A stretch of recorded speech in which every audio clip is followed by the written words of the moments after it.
Please join me for today's cooking class.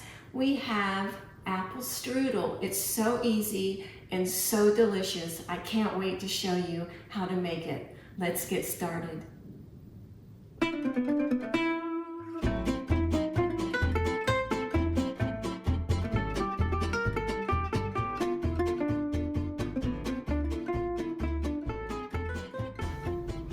Hi everyone, Healthy Chef Sherell here, coming to you from the LEED Certified Living Forward House.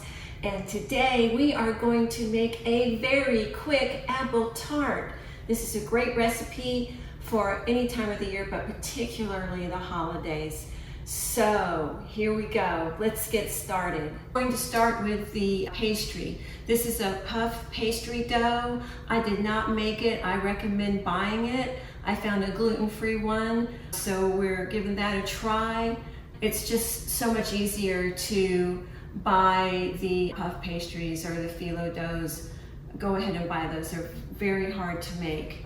Also, the apple filling, I had some apple pie filling left over, so I'm repurposing that today in the apple tarts. The apple pie filling recipe will be below the video.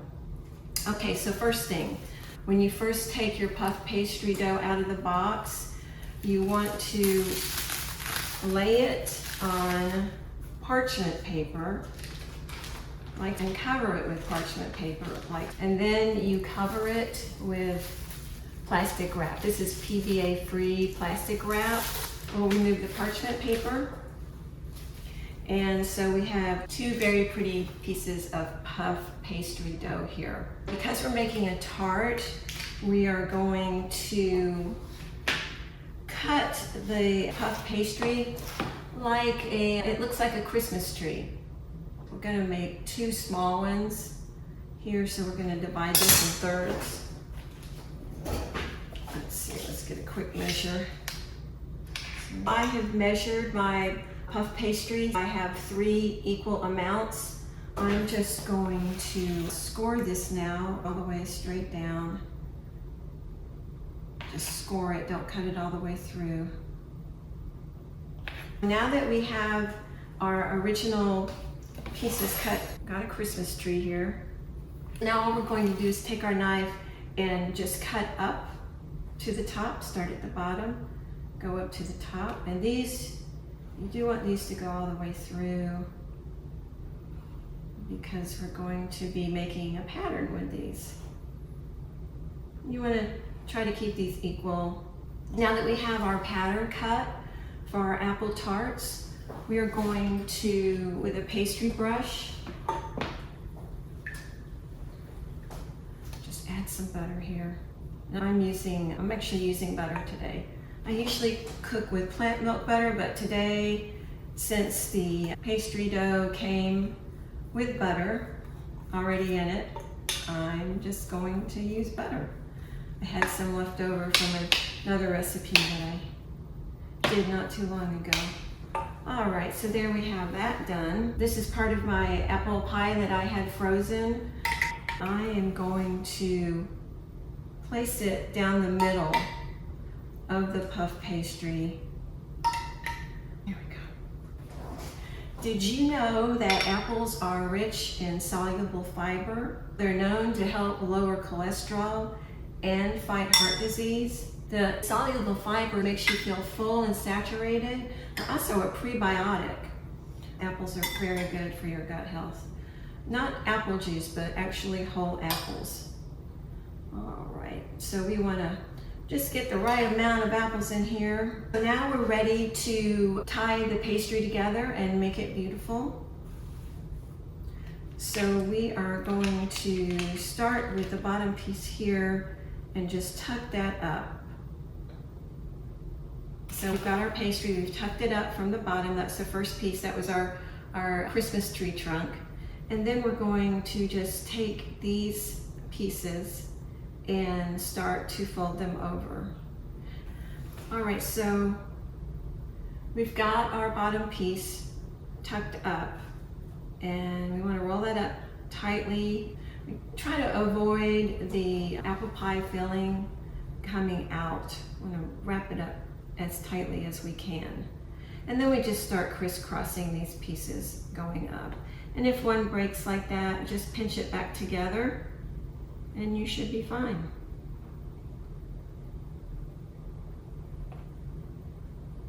There we go. It's very pretty. Makes a very pretty pattern. Get to have an arts and crafts project right in the middle of the pastry baking.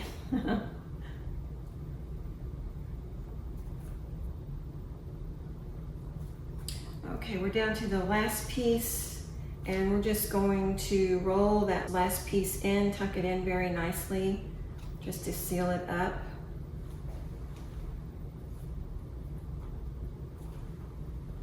I'm just going to go back around and make sure everything is sealed as much as is possible. Okay, now we are going to brush some egg on there as well. Butter and egg white on the top. So as you go around with the pastry brush, you can also check to see that the sides are sealed. Okay, there we go. And then we will brush the whole egg. No need to separate egg whites or egg yolks. Just one egg, it's plenty. Now I have some xylitol I'm going to sprinkle on the top just to give it a little texture, and it helps with the browning too. This is organic xylitol. It'll make it nice and brown and pretty.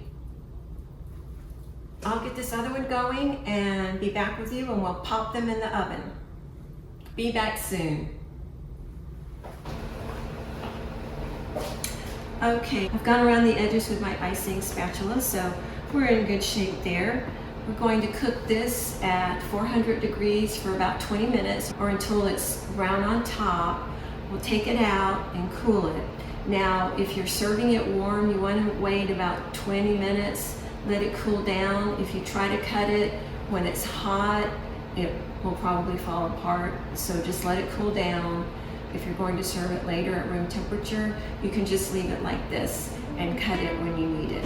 All right, so off we go to the oven now.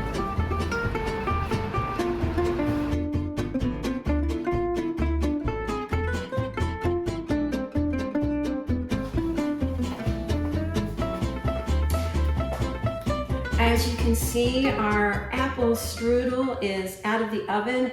It's cooled. I was able to move it and present it. So we have two different versions. One is more for the Thanksgiving holidays. So we have grapes and pecans decorating this beautiful serving dish here. And then over here, for the December holidays, we have another apple strudel with holiday colors. And I had some pastry dough left over, so I made a little puff pastry apple tart. I actually made this one in the air fryer. It has a bake option and cooked really quickly. These ended up baking for about 35 minutes. I kept them in there until they turned brown because we want to have that beautiful brown color on the top. I hope you enjoyed today's cooking class. Thanks so very much for joining me. I really appreciate your support and love seeing you all here for every single class.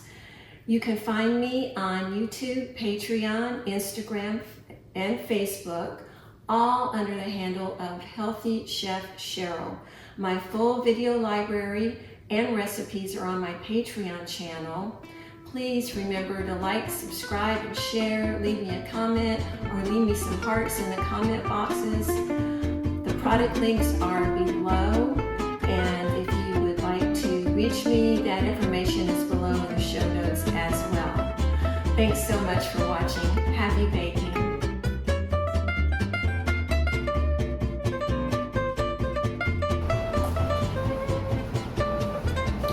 As you can see, this is a really easy recipe to make. I'm going to show you some of the products quickly. I mentioned that I wrapped the pastry dough with BPA-free wrapping. This is like saran wrap, except it doesn't have the BPA plastic in it. We want to try to keep the microplastics out of our food, out of our body. So if you have to use wrap, you'd want to use one that's BPA free. Also, I'm using the full-size parchment paper sheets. They're unbleached parchment sheets. These are the gluten-free puff pastry boxes. I found these at Whole Foods. This is the sweetener that I used both for the filling and to sprinkle on top. This is organic xylitol. It's Zint, Z-I-N-T Organics. I'll put all the product links below in the show notes.